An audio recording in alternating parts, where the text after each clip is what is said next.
What does vetting mean for you? Because you're not a bank. Half of our team is ex-bankers. So the platform is actually built by bankers and, by financial services, not just bankers, financial service individuals for the industry. We know the questions people ask. We know the 300 questions that banks, insurers, everybody asks before a vendor gets brought in. We ask the 40 real ones. Joining me on the couch all the way from London is Karan Jain. I keep seeing this person at every single conference, so they must be good. Over-indexing when it comes to vendors is a thing, like that's an age-old thing. How a bank would use our platform is basically they go, okay, for a KYC provider, what are the things I'm interested in?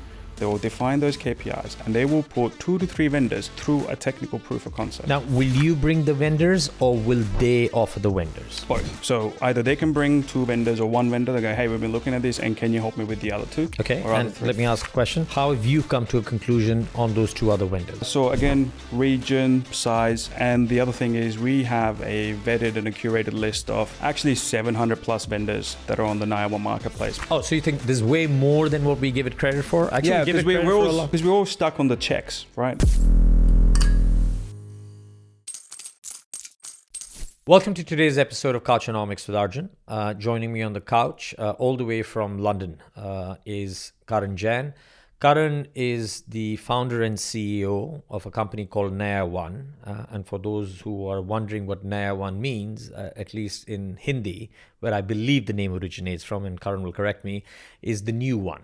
Naya means new. But before I start incorrectly explaining what Naya One does, let me welcome Karan to the couch. I guess, Karan, the opening question is, what is Naya One? Thank you, Arjun. Thank you for having me. Naya One, you're correct, is a Hindi word. Naya means new, and also in Arabic means new. And one is basically single spot where you go for your transformation.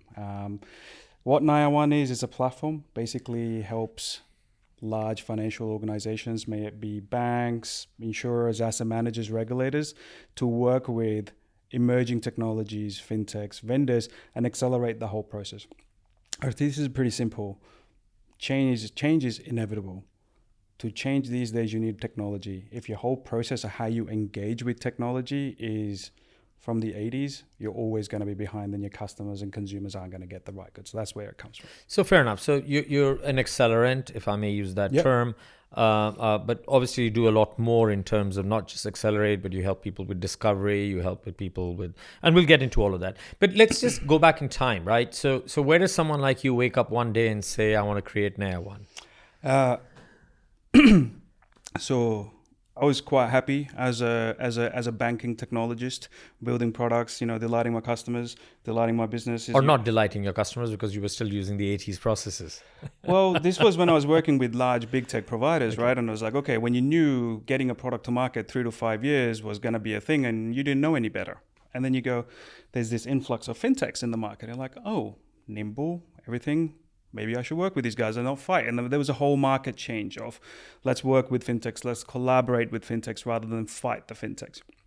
I'm sure you remember that phase, right? Where, so it's like, okay, but with fintechs came this influx. A lot of people saying, I can do everything. So, when you ask a vendor or a fintech, can you do this? Of course, there's never a no. Mm-hmm. So that makes, someone like me, job really hard, because what you're trying to do is you're trying to make sure that the technology provider you're picking do they actually do what they say they can do? Is the technology doesn't even exist? Is it going to work with my stack? Is it going to be performant? Is it going to be reliable? Because at the end of the day, you're a regulated entity and you don't want to work with something that's going to fall apart on day 2. So what do? You need to run a proof of concept. You need to kick the tires. You need to do that. Okay. So that's where I kind of went down that route. But then I realized because you're a regulated entity, you need to go to third-party risk management. I was like, okay, well, I don't have 6 to 9 months to onboard every single fintech I'm interested in. And if I'm not looking at all the fintechs, I'm actually doing a disservice to my customers and my business units because I'm not putting the best solution, most innovative solution in front of them. So that's where, was crying after work one day. And then when one of my peers said, hey, why don't you go get a sandbox? I'm like, what is a sandbox? Like, really, what is a sandbox? Like, I had not heard of sandboxes. This is 2018. I was like, what is this, like a UAT environment? They're like, no. It's like, go spin up some cloud compute and do your thing out there. But I also just finished rolling out security, privacy, GDPR, and a bunch of other things. I was like, well, this doesn't quite really make sense. So then I went on a long story short, ran a big search to find the sandbox provider that could help me accelerate my engagement with fintech so I can put product into market faster in a safe, secure way. Didn't find one. But in the process, I'd spoken to enough bankers to kind of go, hey, who do you use? Who do you use? And they're like, oh, no, we're all struggling with this. We're all struggling with this. I'm like, so that's where I kind of saw the opportunity. And that's where it was born. And actually, the original name of the business was Fintech Sandpit. Okay. Because we were just doing fintechs and we were just doing sandbox. And we changed it to Naya One because what we realized, fintech wasn't the only thing that we were able to help with. We were going down reg techs, insure techs, emerging tech, enterprise vendors. And it wasn't just about the sandbox. People needed synthetic data, etc. So that's why there was a change. So we'll come to all of that, right? So let me ask a question to you very simply. You worked in the bank. You work now on the other side. It gets said quite often that banks seldom achieve the ROI on their innovation projects, right? If you were to just simplify that question, what are the reasons? What are the reasons why you think banks underdeliver on return on investment on innovation initiatives? That's a fantastic question. I don't know. I think we'll probably do a 45-minute session on this alone. Why do banks seldom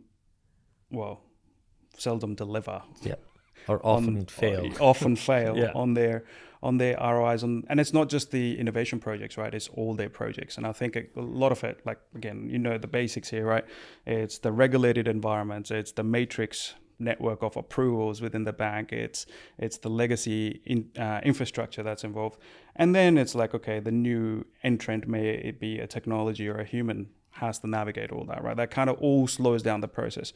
But also what happens is the strategy changes as frequent as 18 to 36 months, which means you're never sticking to one thing to get it done. You look at, like stating the obvious, but the reason JP Morgan's one of the most successful banks is because you've had the same CEO for a long time, and you've been able to stick to strategy. We've got the longevity, right? And that's just a very one example, but the concept applies as sticking to something. It does take time. That's one big macro reason. But the other thing is, it just takes time to go from idea, hey, my customer needs this, to actually getting in their hands. And that's where, from our point of view, from idea to getting a product into customers' hands is somewhere between 2.5 to 3 years. And unless it's pandemic, you get it in 4 months. But, it's not, that doesn't happen on a daily basis. That's what Naya One tries to address, is how do you shorten that time, the time to market, time to value for your consumers, from ideation or as an idea to, can I get it in my customer's hand? And the competition landscape is very different these days. Right? Okay, so let me throw a couple of more sort of hypotheses that I've heard, and maybe they're true, maybe not true. One gets banded around quite often, which is digital transformation in its classical sense, where everything went from ideation to delivery, which was very much a waterfall type arrangement, lots of business requirement documents being written by people who didn't really fully know what existed out there, because technology is moving way faster than actually even sometimes customers have needs, right? And as a matter of fact, I think a lot of latent needs are getting, as they say, opened up or available. Latent needs are being sort of unlocked, right, with technology. And what banks are now saying is, something, this BRD approach doesn't work, so we move towards a more agile, continuous improvement perspective. Well, that's easy to say and done. That can be done. Processes can be changed. But the other hypothesis which is coming in is to say, let's work with the best of breed outcome provider, not necessarily a developer, and that could be a fintech, right? Where we just plug in the fintech and accelerate that journey. Now, how far are both these statements true in reality? What was your first statement? That we, let's move to this whole agile way of working, right? So everything is about continuous innovation. So you never have to go from, you have to go from ideation to delivery, but ideation doesn't wait for a customer to come knock on your door and say, you're ahead of your customer. Yeah. You're ahead of the market. Your strategy backs it up. Got it. And then the second one is what's true about plugging fintech solutions. Is it truly happening? Are they truly plugging in fintechs? Yeah, I mean, look, I've seen banks. We know banks who've done both of them really well. And agile, even you break it down into business being agile versus your development processes and your DevOps being agile. So that statement is true because I've seen it firsthand through a number of organizations happen. Culture is a big part of it though, right? Getting that culture right is really important. Just because you order very expensive agile consultants to come and deliver and run Scrum doesn't actually mean you're going to be agile. This is actually, it takes a while to actually bed that in. It gets better. On the fintech, deploying fintechs to reach your customers faster, and that's what we do.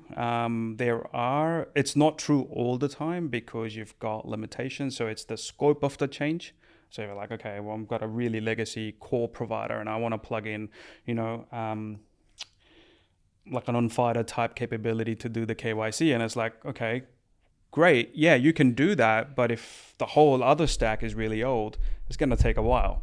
And the rest of your experience isn't going to match that experience. However, if you're kind of halfway, half decent stack, and it's like plug in and fighter, you'll get there.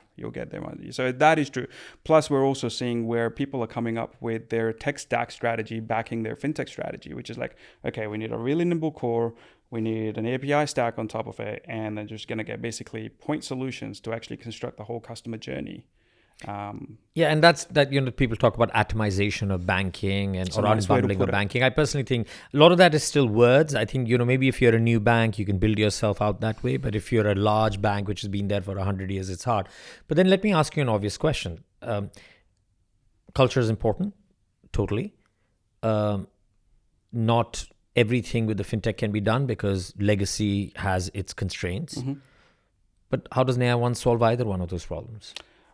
Great question. It's actually technology's 1/3 of the problem. Okay. Right? It's actually using technology to help the people in the process. That's what accelerates. So what Naya One does is using it, we've got design, security, privacy at the heart of the platform. That alleviates all the process governance things that sprout up, that slow the whole time to value down.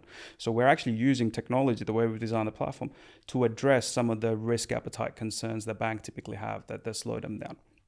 So we're not fixing the process, the risk appetite, the third-party risk management. What we're doing is we're applying technology to give comfort and security to the bank that it's okay, you can move at fast. Okay, Karan, let's do something for everybody's sake. Walk us through a use case. Just give us a real life example of something you've done for a bank so that people really understand what does Naya One deliver. Sure. So let's say you're a bank, you want to, you want more customers. And let's go with the savings product. Okay. So you look at what you're doing today and you kind of go, okay, well, actually, if we reduced our onboarding time, we could have more customers because we're seeing a huge drop off and they go into our competitor.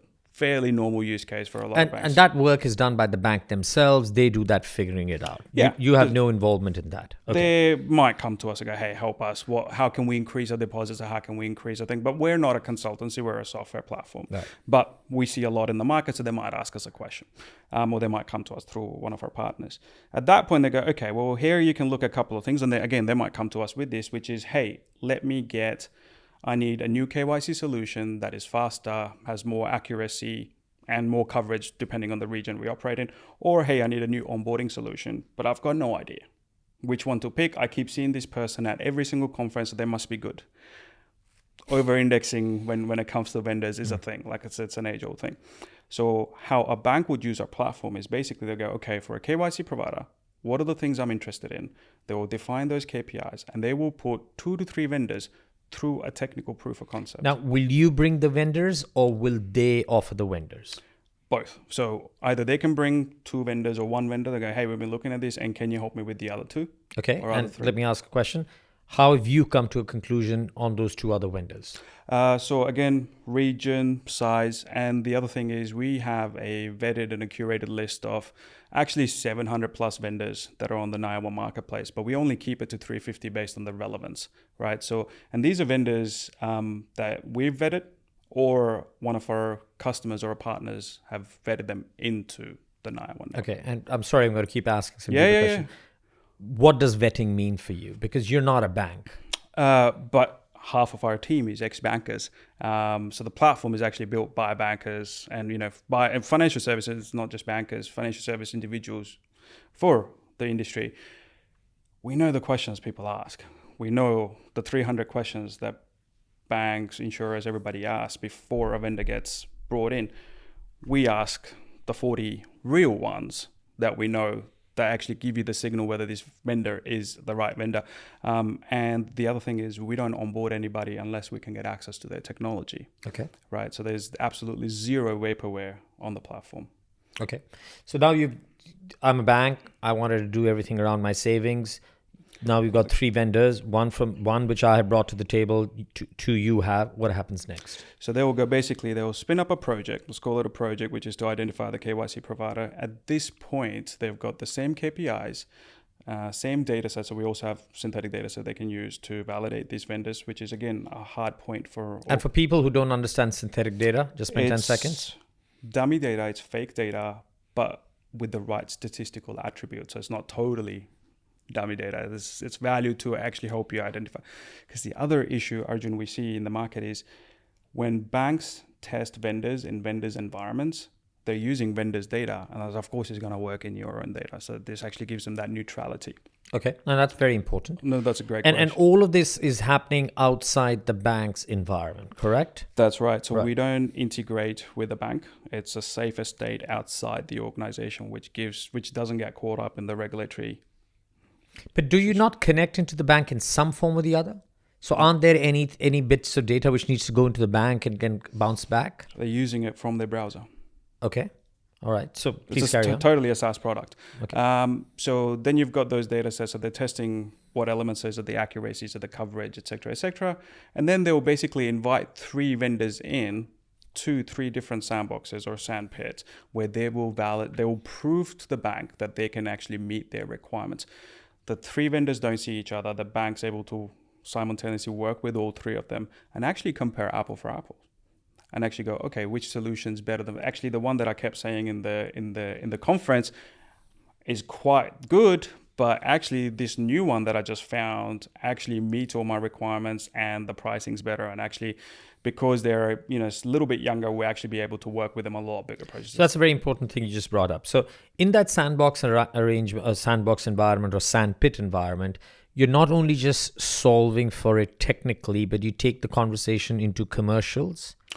So the product itself doesn't do that, but because the bank has been intimately able to see the product in action and being able to compare the product side by side, it generates, oh, I didn't realize that was a possibility looking at vendor number 3. Oh, I didn't realize actually that's the price. So you get basically comparison. Because if you think back before Naya One, you pick one vendor.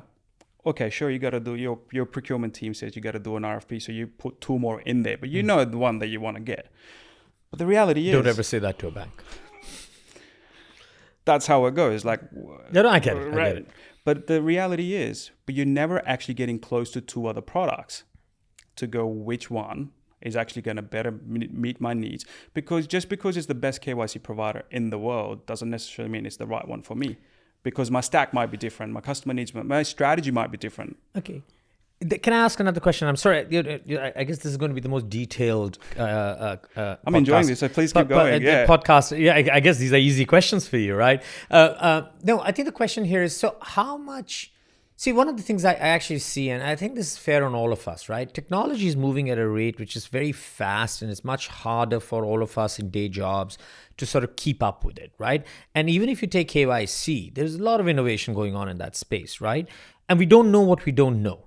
So how much of a role does Naya One play in helping me, the bank, come up with the right criteria of assessment so that I'm not myopic in my selections?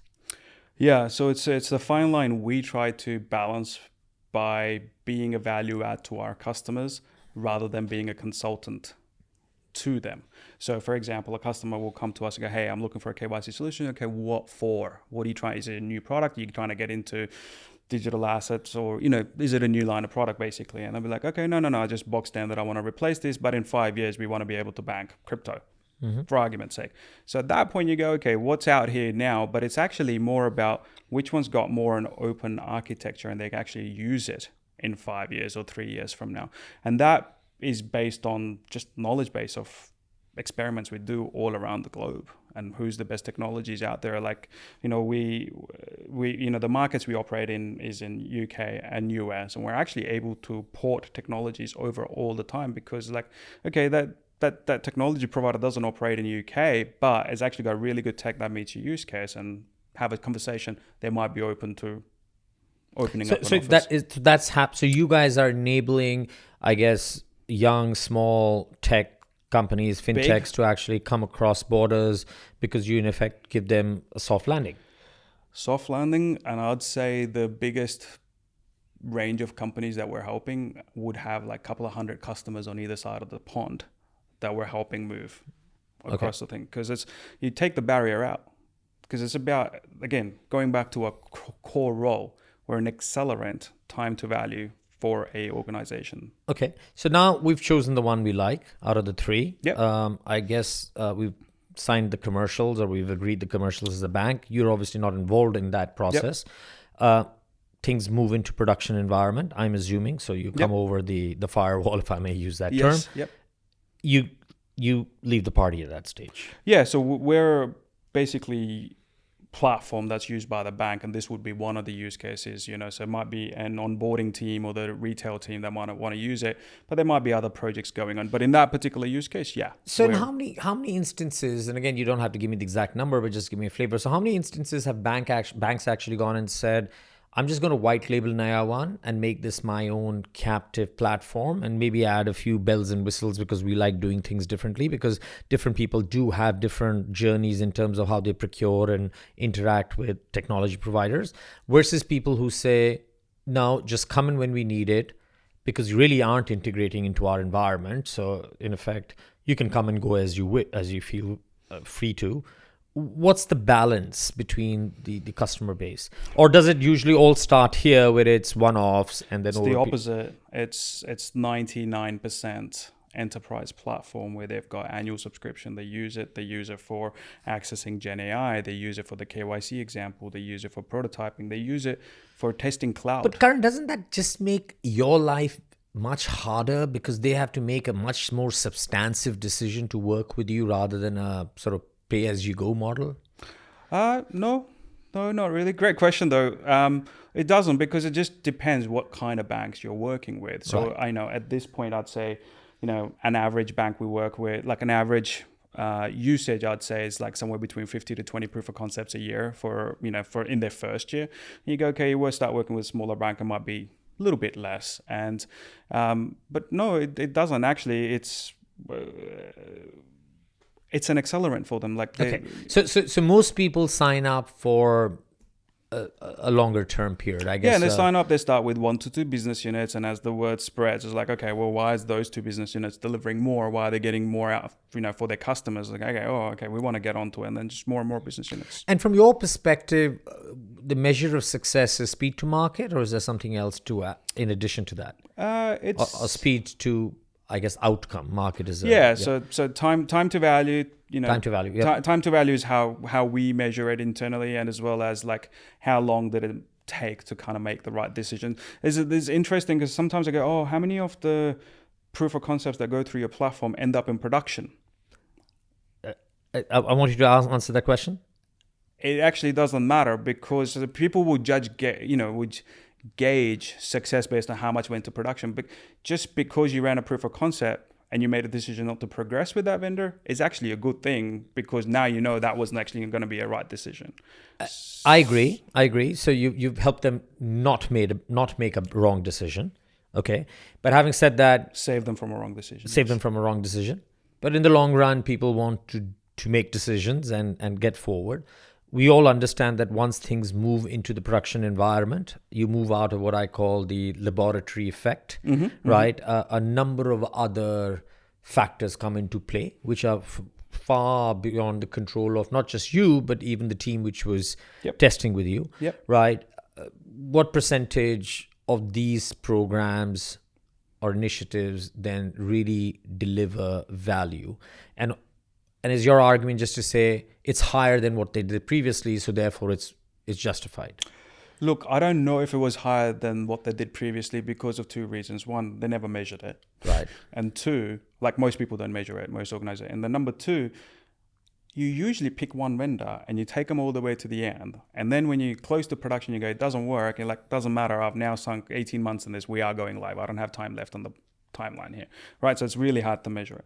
In terms of what we see, so if the project, one of the questions in the platform is the project funded or now I'm doing it for funsies, right? Like, so, okay, after that, if it's funded, most of them go live. And I'd say 60 to 70% progress. So 30 to 40% will go, no, this is a bad decision, don't do it. And it'd be like capability meets, but it fails on performance, for example. But then eventually they will go and find the right solution. So everything does move forward. It just moves at a rapid speed. Okay, so now I'm going to wear two different hats. So I'm going to wear a hat of a fintech or a technology provider. Sure. You could actually be quite problematic to me, right? How so? Because I come onto your platform and I keep losing out on every opportunity that I could possibly get, right? So are there vendors who are saying, you know something, we really don't want to go on the Naya One platform, right? Because what happens is this particular KYC provider, and might be superior, tends to always get picked, right? I'm better off going directly to the client and not conforming to whatever Naya One puts me through. Yeah, sure. There's a lot there to unpack. Really good question. So as a fintech, you come in and you're like, okay, why would I go through you? What's my value? So value is actually time to decision for them. Because all these, if you especially think about, young emerging and getting established, it's like, I don't have 12 months. Yeah. Unless you're PE backed, then you've got all the time. And you don't actually, PEs are on your back to kind of go, let's go. So it's accelerated time to decision. You're not getting down the road or down the garden path too much. The second thing is, if there is a KYC provider that's always winning against you, you have no other way. You have no way of knowing that. Because none of this is public. Unless the bank chooses, every single bank that they lose out with keeps telling them, hey, you lost out to a particular vendor. That provider has no way of knowing that. And if that is happening, I think that you really need to evaluate your product and see what's happening. And you've got a good competition. From our point of view, right? Like, we do get people like, hey, I don't want to jump on this. This meddles with my sales process. And that's what I meant, right? It meddles with my sales PE process. companies. It meddles on what I really want to sell, right? You are basically commoditizing me to a set of criteria. There is so much more to me as an organization. Where does all that go? So the bank is still talking to the fintech. We don't replace that conversation. What we help is accelerate you actually running a proof of concept and technically proving out that the product exists and it meets the customer needs. We're not taking away your charm and everything your organization has to offer. You can still do that outside the platform. That's how you actually get to that point of testing. It's an acceleration. It's an accelerant. Okay, let's come out of this conversation for 2 minutes. Thank you for explaining. I think that was fairly clear. If someone like me can understand the process, I'm pretty sure I do want to just want to add to your point. But We do sometimes get pushback from sales teams. So some sales teams absolutely love it. It's like, the ones that are confident in your product, they're confident in, their value prop, and it's like, okay, if we go in, we're going to win, And we sometimes do get certain profiler companies, and it's always the sales team that will push back because they're like, no, I have a sales process. This actually disrupts my sales process, so we get that. But then, eventually when you speak to the founders or the CEOs, they're like, it's a no-brainer. This is actually not only a lead channel, but we should be standing on the back of our product, not in terms of how much time we spend with the client outside. Okay, fair enough. We met a couple of years back? Yeah. Yeah. You've been at it for about 5 or 6 years? Yep. Right. I think we met just after COVID, right? Right after COVID in London, right? I do remember. Talk to me how you have seen innovation in banking evolve, but I'm going to just ask you to be a little bit more pointed. Try and segment these banks into large banks and sort of slightly mid-sized banks, but with all of them, I want to talk about legacy banks. I don't want to talk about the new age banks which are set up in the last 3 to 4 years, right? Yep. How have you seen between these two segments, call them large and not so large, How has innovation evolved over the last sort of 5 to 6 years while you've been doing what you've been doing? So in 5 to 7 years ago kind of market, and again, depends on the jurisdiction or the location, there was a lot of theater. There is, and there tends to be an okay and acceptable amount of theater around our industry. Sure, it's got its place. I've come to accept to it. But what I started seeing was the innovation has actually changed. It's no longer innovation. Like, sure, there's innovation teams that play an important role, but innovation is actually part of the business now. I'm talking large banks for a minute. And this is very much driven by the pace of change. It's driven by the pandemic, right? Where everyone had to accelerate, and digital all of a sudden just became, it's the new norm. And people started to slide back, and that's been picked up again. And now you're seeing, rapid advancements in technology, tokenization's back on the agenda. Gen AI has kind of got every CEO kind of thinking, hey, what are we actually going to do? What does this actually mean for my workforce? My shareholders are asking what we're doing around this. So, that's driving a lot of change within these large organizations. And it's just pure economics. The markets are different right now. So these are all the changes, all the factors that are driving innovation, but it's not driving innovation the way it did 5-6 years ago. It's like, oh, let's go study what's happening. No, we actually need to innovate. We do need to get our product. We need to get our product cheaper, faster. So it's coming top down, and it's deeply embedded into what everybody's performance indicators. That's a loaded question. I'm gonna skirt around that one. I don't know everyone's KPIs or indicators, right? So, but it is coming top down, but it also is driven by the P&L owners in these organizations, because the market is fierce. And you have fintechs, you have neobanks. Yeah, we're not talking about how they're doing it, but they are on the Achilles heel. They're actually one of the bigger factors that are taking customers away. So it's we talk about internally the 3 R's. It's the new revenue. It's the retention of the existing customers. So that still has to be value add, faster, cheaper, better. But also it's the recovery. So are you losing money through fraud? Are you losing money through cyber, and inefficiency? So the 3 R's are very, very prominent across all organizations. And it's not just banks. Is it any different for smaller banks? It's worse. Worse. It is different. Worse for the better or better for the worse? It's worse for the worse, because the smaller banks don't have the luxury or don't have that cushion or the padding to take their time. But yeah, sure, they can be more nimble, but they've got the same regulation they need to meet just as a large organization. So what are they doing differently then? It depends on the type of the organization, but what they're doing differently is actually just becoming super focused. Because of, again, when we say smaller organizations, it comes down to the product line or the jurisdiction or the size. So those are the 3 ways how you'd measure a small or a smaller organization. But it's just getting focused. Whereas the large ones are clamping down basically and going, okay, we're going to be to the core of business, and but the point is they're not talking about innovation, they're talking about transformation, not in the digital transformation piece, but it's actually it's a new flavor of transformation that we're start seeing coming. It's like a combination of the old digital transformation and the new innovation. So let me ask a question. Choose not to answer it because maybe it's not an area where you're comfortable answering. So things like open banking are encouraging banks to adopt new operating models, right? And let's talk about the one which everybody talks about, banking as a service, right? Which, in my humble opinion, 2 fairly big topics. Yeah, it is. And let me throw the third one, embedded finance. And, we got pretty much everything covered there. That's right. Right? Obviously. Hot and then you throw AI in the mix of it, which is apparently an accelerant. But if I just want to add cybersecurity because I was exactly, just feeling left out. We've been playing bingo. But who do you see? Do you see these smaller banks really evolve towards going after this banking as a service space? Or do you see the big ones being able to sort of digest the fact that maybe in the short term there is a bit of cannibalization of income, but in the long term they will emerge as the dominant banks because this will just become another product line? I'm not asking you to be a betting man, but do you see, are either set of banks better placed to respond to this shift in operating model?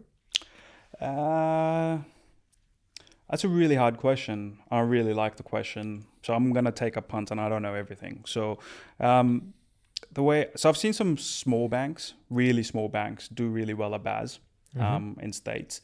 But I've seen also the market being absolutely shafted by the regulator in the last couple of months, and I'm sure you've seen the same.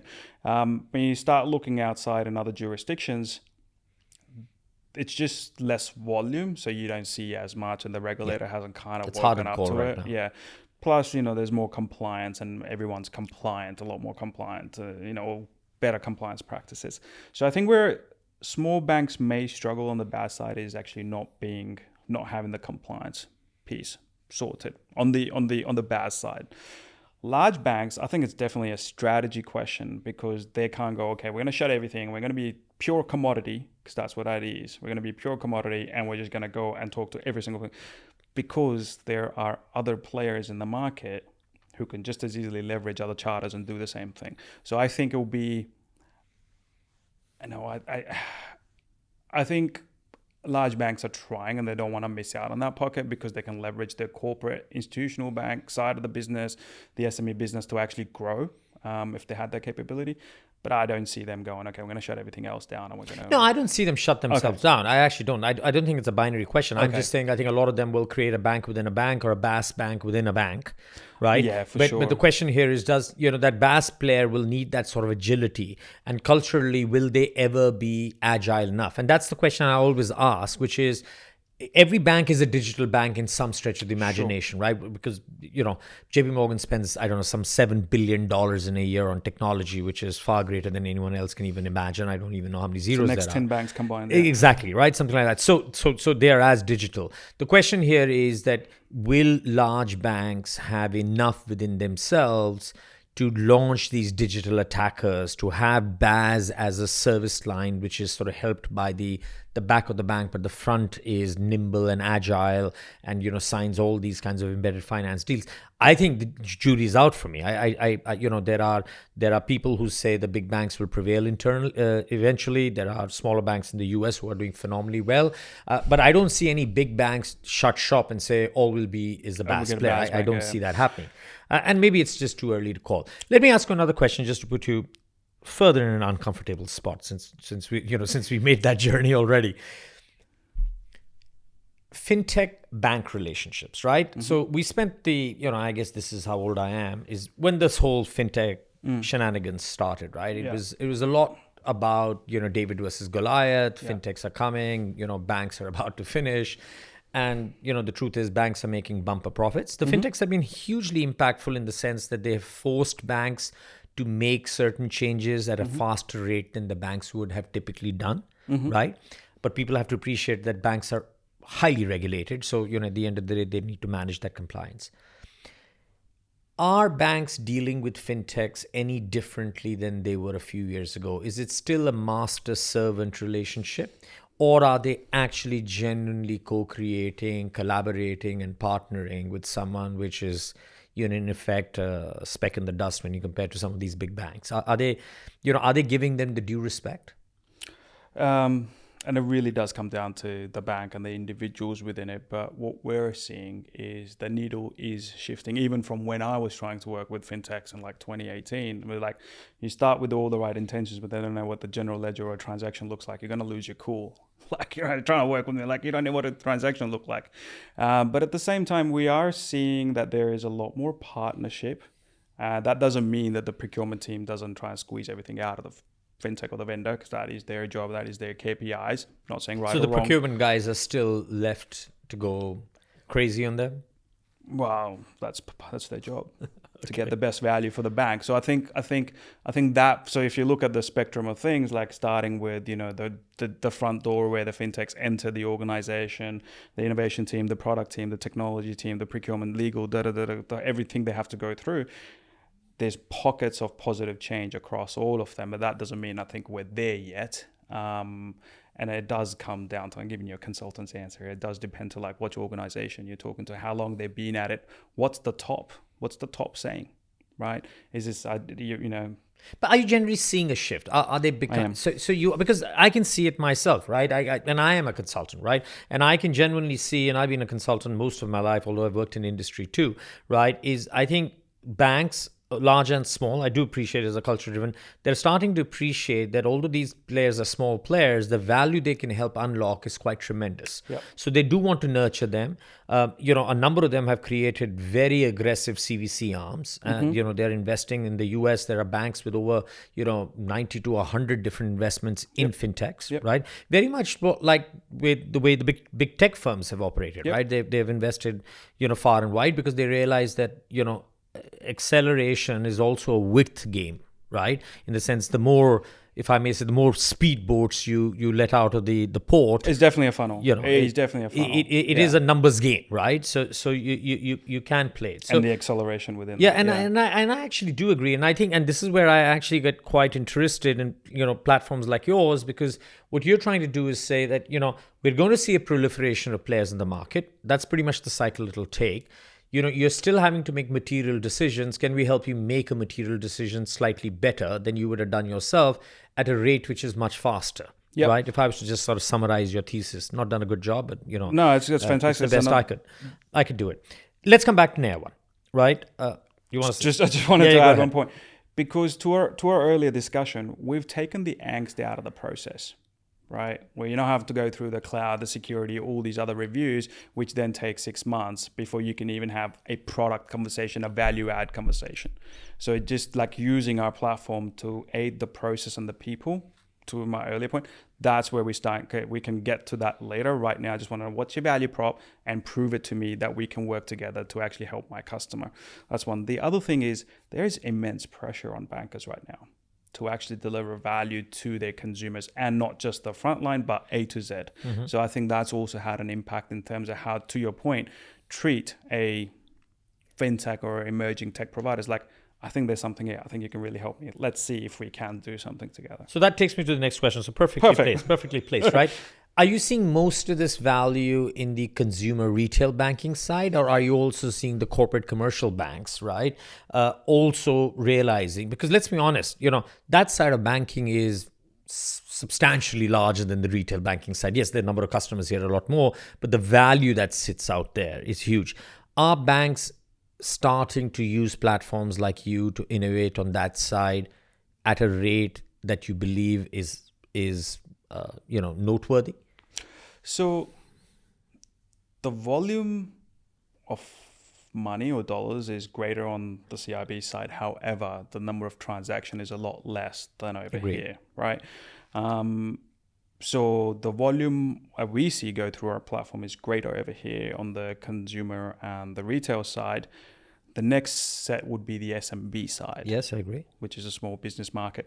A lot less. There's still things that need to happen on the CIB, the large. But there's a lot of interesting payment stuff going on that side, corporate payments, right? Yeah, corporate payments, but the payments then you have payments. Okay, you're looking at payments as a service line. You get the horizontal. There's tons happening in the payments, and you could, again, depends on the size of the bank and how they're structured. You have payments in all three business units, but you also have the payment stack that's running across, and we're seeing tons of action that, because banks are also getting smarter. Like, I don't want every single business unit buying a payment solution in each business.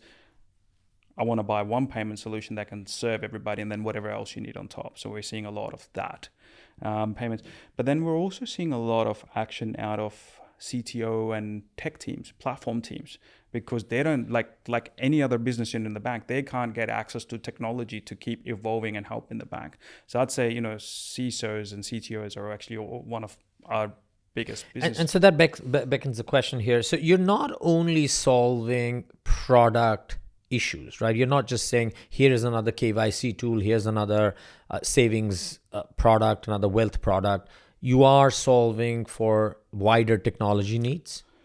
It's transformation, right? And transformation needs technology. And technology is not just needed by the front line, the middle office, the back office. It's actually needed A to Z. So literally, we have lawyers looking at our platform, looking for legal tech, especially in the Gen AI space. Like, okay, because it's really hard to get any Gen AI inside the bank right now. So they use our platform, which is not integrated with the bank, to safely evaluate legal tech solutions. So how can that help them? Same with marketing tech. Obviously, that's a little bit more advanced. And is there a strain on your business from that perspective? Do you have to learn a whole new trick? No, like the way we designed the principle without giving it away, it's like, it's very simple. It's marketplace that holds high standard, a synthetic data, which statistical approach can't be reverse engineered, and there's secure environments orchestrated as a SaaS platform. You want to test a vendor, you want to compare vendors, you want to run customer journeys, you want to build prototypes, you want to test emerging tech, you want to test 3 tokenization. That's what banks do. And are we starting to see, I guess you're starting to see a lot more around digital assets now? Yes, we are. Yeah, for the last 6 months. Tons of stuff going on. And now we're starting to see CBDC pop up again. And does that mean that you're having to develop a whole new set of people? Because you said, a bunch of bankers actually set that up, but these bankers are now technologists, right? They're working with you. So is that like a whole breed of people that you're going and chasing down and saying, hey, help us decipher this digital assets world so that we can start, picking the right players and vetting them onto the, you use the word vetted. Does that sort of... I hadn't actually considered it till you asked me this question. No, we're not going higher on digital asset. Of course, we have a few people that are quite good at it. But because we have such a good network of banks and technology experts, we just call them and ask. Okay. And go, fair enough. What are you seeing? What's happening? We talk to VCs enough, so we get there's enough signals flowing through the Naya One network for us to know where the trends are heading. So you keep opening up the next questions for me. I think it is, and I have not shared any of these questions with you. That's funny. VCs was an interesting market. Are VCs coming after you to say, tell us about these fintechs who are doing better than others? Every single one of them. And are you monetizing that? Not yet. Is that something you can monetize and still keep yourself as independent third party? Our number one priority is to help our customers accelerate time to market. Part of that is actually remain neutral. So anything that touches remain neutral, like we won't venture in.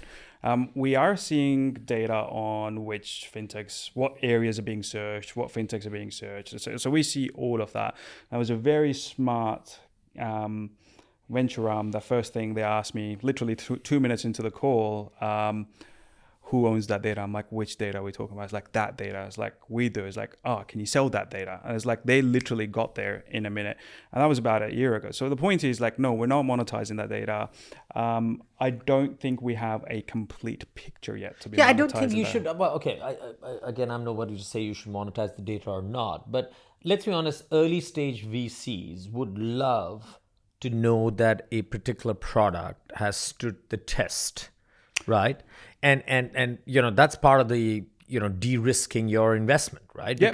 Because a number of these startups actually, unfortunately, don't even make it to the first enterprise implementation. Yep. Right. So I would have imagined that works for you. I guess it'll be we have a CVC customer, right? So we do have CVCs as customers who would actually test their product. CVCs make perfect sense to me. I think CVCs make perfect sense because they're part of that bank or financial institution's part. If they are going to onboard a customer, it's a de-risking strategy. Yep. We see that or in at this least part know where they stand. But we have seen number of banks out here who have taken on early stage, or if I may say, young technologies, where they've said, something to de-risk ourselves.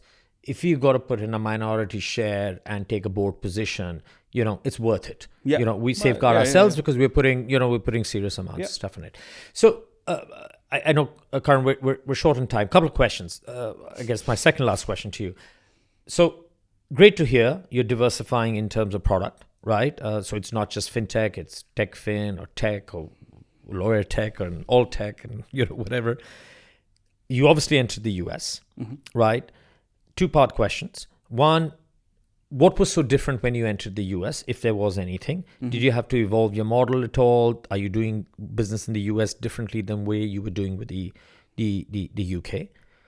Actually, there's a third part to the question. The second part is, and we didn't touch on it, you're also working with regulators, right? Talk to me a little bit about that as a part of, so what was different about the US? What's so different about working with the regulators? And then from geographic perspective, now you're obviously sitting here with me in Dubai, right? are you just here for the sun, or is there something more to I it? just wanted to make sure you were okay. Okay, well, that's always good to check on me, and thanks a lot for that nice bottle, that gift you bought for me too. But no, these 3 questions. Yeah. So okay, there's a bunch in there to unpack. So difference between the UK market and US market. Key difference is there's actually way more technology and innovation that happens in US that we give it credit for. So you think there's way more than what we give it credit for? Actually, Yeah, give it because credit for a lot. because we're all stuck on the checks, right? Where they're still using checks and they're still using them. Actually, there's way more technology and innovation that happens over there. Okay. Number And one. I agree with you. Number Yeah. 2, the problem in US is 90% of the market of the banks. So also, I think there's 4,800 banks. That's the latest numbers. But there aren't 4,800 banks, because really what we're talking about is top 40 banks, next 1,000 banks, and then a lot of banks or organizations that help a lot of communities with finances. Everyone plays an important role, so don't get me wrong. But 90% of those banks actually work with only 3 core providers. So which means they can't actually adopt any of the innovation that's going on. Right, so I was in DC last week, and I actually noticed that firsthand at a different level, where if you're a small bank, you can't actually get anywhere because you're so tied to your core. And cores are trying to do things to make it more innovative, but cores are typically 2 to 3 years behind of what's happening in the market, and that is still fast to compare to where they used to be. So that's probably the biggest change that I've noticed. Business model is same, and I spent a lot of time in US last year trying to work through different stage banks, and we're back to what we know, which is helping large to medium organization accelerate time to market. So you see 1,040 as target, or just the 40? Where we are today, it's a question I don't want to answer. Okay. So we can. No, that's fine. No. We're not going to scratch it. You're allowed not to answer a question because it's too revealing. Why are you here? So we're getting a lot of inbound interest from the region, right? So you and I have been in touch for a couple of years, and we've been talking about it, and we've spoken to a number of banks in the region, but in the last 2 months, the level of discussion, the depth of discussion, there's a different energy to it, and there's almost a sense of urgency to actually deliver on some of these things, and that's why we're DIFC is hosting the Dubai Fintech Festival. That's the main reason we're here, and we're just catching up and getting to know the market better. But also actually looking, because again, every jurisdiction, you asked that question, every jurisdiction has its differences because of how they're set up and what's real. So we're just trying to work out, can we actually help the region the same way we can help UK and US from acceleration point of view. On the surface, yes, but there might be something like under the hood that might totally stop us from helping. So that's kind of the purpose, and I don't think I'm going to solve it in this week, but we're definitely going to get pretty far. Okay. Last question, and it's the first time I'm going to be ending a conversation without with someone who's not a regulator, but about a regulator. Regulators, we've known them to have used regulatory sandboxes forever, right? Why are the regulators using Naya One? For what? So we have a number of customers that are regulators around the world that use the platform, and they use the platform for a number of reasons. It's not in any particular internal education. Regulators need to be exposed to emerging technology, and they want to take that evaluate subtech, so supervisory technology. Number 3, to host tech sprints or hackathons to bring communities and economies together on topics that are important to that particular region. Collaborate with other regulators, because otherwise, whose house are you going to? Okay, here's a neutral environment, let's do it here. And it's also, some of them are running cohorts to actually help emerging tech, partner up with banks, partner up with VCs to get what products we can actually take to market. In jurisdictions where regulator does play a role of helping keep the technology fresh or the innovation fresh. So those are and more. Those are progressive ideas. Those are very progressive, and they are 80-90% common amongst all our regulatory customers. All your regulatory customers. Regulatory customers. The other one is, which is when I say new about a year, is actually the alignment of regulatory sandbox to the digital sandbox. So you can have the oversight piece, but actually what is happening under the hood at the same time. And it's like, okay, is it actually fit? Is it safe? Is it responsible? And I think, without actually spilling the beans here, actually a number of regulators in this region are also thinking about a digital sandbox, or if you might call it a business sandbox, to sit alongside the regulatory sandbox and in a way sort of be integrated with each other for all the right reasons and all the use cases. Yeah, have the top of the funnel where the applications come in. So basically an integrated stack from a regulator's point of view, where they can do all their innovation, emerging tech, and de-risking the product that go out to the market. I mean, like one thing is like all of us are used to getting an iPhone every year, and our customers are still using apps that are like 2 to 3 years old. Like that is the customer behaviors is the other big factor that I didn't touch on, but like that's also a big reason that's driving the change. Okay, fine. Last question. It's not a question. First time in Dubai? First time in Dubai. Really? But you've only been here 24 hours. Yeah, I got not even yet. And you haven't seen any of Dubai except at the DFS, and you're now in my studio. That's right. All right, so I'm going to let you have your evening. I know it's already sort of past 8 p.m., but Dubai usually only wakes up in the evening. So, I noticed that yesterday. Yes, quite lively. So you could stay up till as long as you want to, as long as you make it tomorrow morning if you have a panel or nothing. But Karan, welcome to Dubai. Hope this trip is good. Very interesting what you're doing. I think there's no doubt in my mind that accelerants of the sorts of what you're doing is what I guess banks, financial institutions, regulators, and I guess finance now has become, with this whole concept of embedded finance, who knows where it stops, right? Because you have telcos who want to become banks and have become banks, but retailers and super apps and so on and so forth. And I guess you guys just make life a little easier for people who have to make the hard decisions, right? Simple job. Simple. Well, I don't know if it's a simple job, but best of luck. Thank you. Whenever you're next in Dubai, we'll catch up. Obviously, I'll see you tomorrow at the summit most probably. Thank you so much for having me here. No, my pleasure. Thank you. Thank you. So, ladies and gentlemen, that was Karan Jain, founder and CEO of Naya One. Interesting story. Apologies if we got into a little bit more detail than I usually do, but I think it was quite helpful to understand what these infrastructure players are up to, right? Because this is a very different sort of an infrastructure player than typically who sits on the couch and talks about fintech infrastructure. So with that, I'll say goodbye, and also a shout out to the Dubai Fintech Summit. Today was day one. I think they've done a wonderful job this year. It's bigger, better than the last year. There were some excellent panel discussions and sort of fireside chats. So with that, goodbye, and I'll see you next week.